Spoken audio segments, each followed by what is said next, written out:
Texas-style homemade chili is an amazing meal that can be made any night of the week. Hey watcher, good to see you. Texas style chili, you can put that on the table any day of the week. You want to know why? Because it's quick, it's simple, it's delicious. And you know what? If you want to find out what makes Texas style chili, stay tuned to the end of the video and you'll find out. So you know what? Let's go cook. My name is Chef Tom Dickinson. Sit back, relax, and fasten your seatbelts, guys. It's time to watch me cook.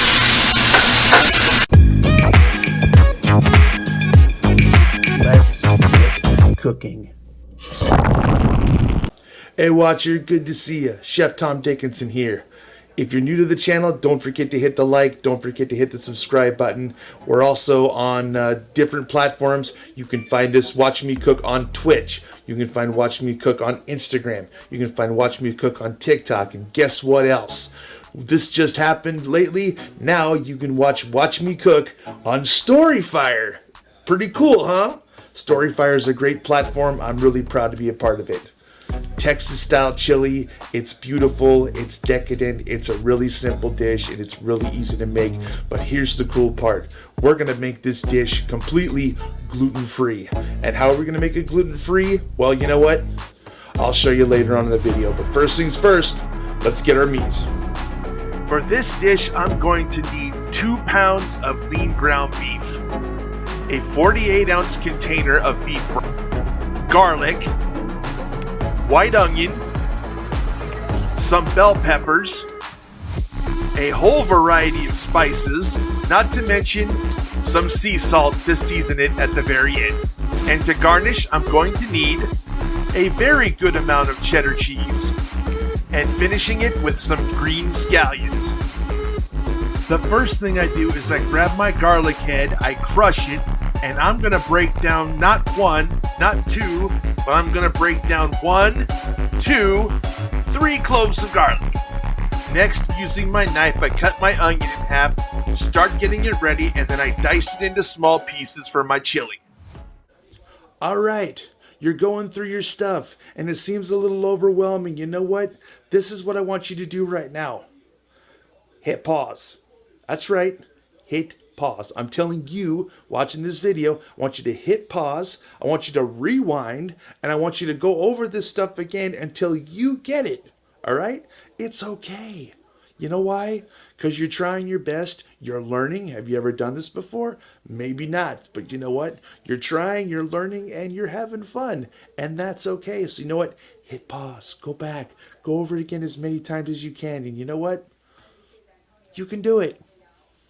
My next task is to break down my bell peppers. First, I'm going to slice the ends off, and then next, I'm going to cut off all the corners, and so I have minimal amount of waste on the bell pepper.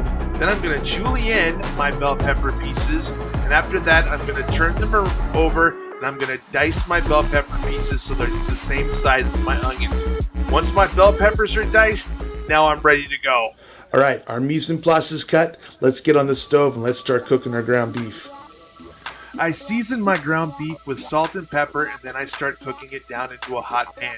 Once it starts cooking, I let it cook until it gets nice and brown, and then I start working it and breaking it down so it gets into really small pieces.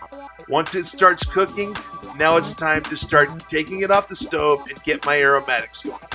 All right, our ground beef is done. We're going to strain the fat off the ground beef. We're going to set that aside, and now we're going to start cooking the vegetables, and we're going to start bringing this together.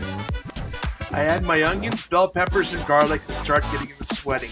Then I add the spices and the salt, and I start cooking my vegetables out. This is the time I'm going to let them sweat. I'm going to let them try to get a little bit of color on them. Now I'm going to be cooking my vegetables out right here.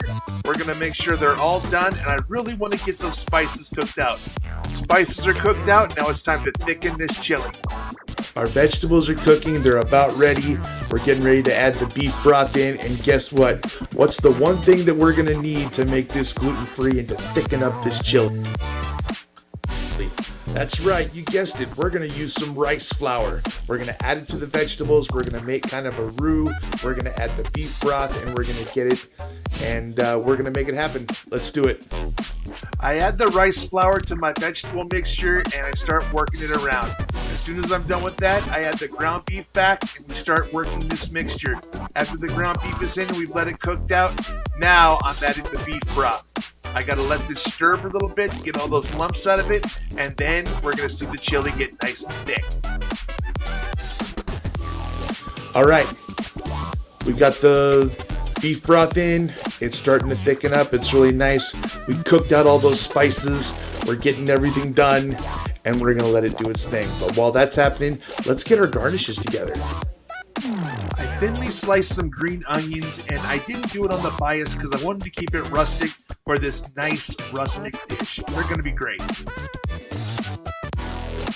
All right, our garnishes are done. Let's go check on our chili.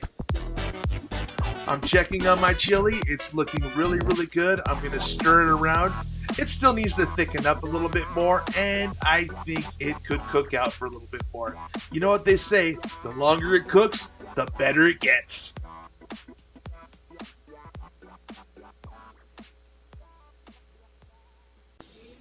All right, the chili's looking good. We're gonna let that cook out for a little bit more. I just want to cook out that rice flour flavor. I really want to develop those spices in there. We're gonna let it cook, but it's still gonna be a really, really fast thing. And as you guys already know, what makes Texas style chili Texas style chili? There's no beans and no tomato product. It's just meat and sauce, and it's absolutely delicious. And like I said, it's not too difficult to make. So let's let this chili cook. Just to add a little extra heat, I decided to finish this chili with a little bit of Tabasco. All right, guys, the chili's done. Let's plate up a bowl and let's check it out. To finish this bowl, I top it with cheddar cheese. And then I'm going to put my finely cut green scallions on there and finish it with a cilantro cheese cornbread muffin. All I have to say about this dish is, order up! Wasn't that amazing? Wasn't that wonderful? Wasn't that simple to make? It wasn't that hard. You can do this. Yes, you. And you know what? Anytime in the video, if you need to hit pause and just go over your stuff and make sure you can get it right. You wanna know why? Because I believe in you, okay? I do. I believe in you, and I believe that you can do this recipe or any other recipe on our channel. You can do it. You know what? But there's some people that are going to say, oh, you can't do it. That's why you look them in the face and you say, watch me. Watch me grow. Watch me excel. Watch me cook this recipe. Watch me prove you wrong. I thank you for being here today, and I want you to get out of here, and I want you to enjoy your Texas style chili and go be awesome, and we'll see you next time.